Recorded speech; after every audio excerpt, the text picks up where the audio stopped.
కంటే అత్యధికమైన భయం ఏది అంటే మరణ భయము. ఆ మరణ భయమే దావీదును పట్టి పీడిస్తుంది. ఇప్పుడు దావీదు భయపడుతూ కూడా దేవుని దగ్గర అడుగుతున్నాడు, అయ్యా ఈ మనుష్యులు నన్ను మృంగాలను చూస్తున్నారయ్యా, వాళ్ళు నాతో పోరాటం చేస్తున్నారయ్యా, వాళ్ళకున్న బలాన్ని బట్టి గర్వంతో నాతో యుద్ధం చేస్తున్నారయ్యా, కానీ నాకు భయము సంభవించు దినమున నిన్ను ఆశ్రయించుచున్నాను. హల్లెలూయా. ఇది చెయ్యలేక చాలా మంది దేవునికి దూరం అయిపోతున్నారండి. ఏం చేయలేకపోతున్నారు?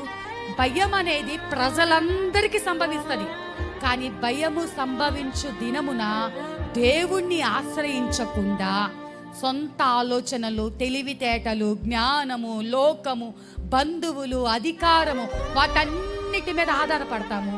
అక్కడి నుంచి మనకు సహాయం దొరకలేదా, ఇంకా చావేశారని అనుకుంటాం, ఇంకా నా బ్రతకటం వేస్ట్ అనుకుంటాం, ఇంకా భయపడిపోతూ ఉంటాం.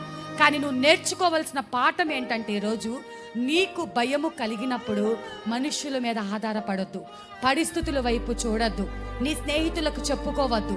నువ్వు చెప్పుకోవాల్సింది ఎవరంటే, నీకు భయము కలుగు దినమున నిన్ను నేను ఆశ్రయించాను. ఎవరైనా సర్వాధికారైన దేవుణ్ణి ఆశ్రయించినట్లయితే దేవుడు ఆ భయం నుంచి తప్పించడానికి ఆయన సిద్ధంగా ఉంటున్నాడంట.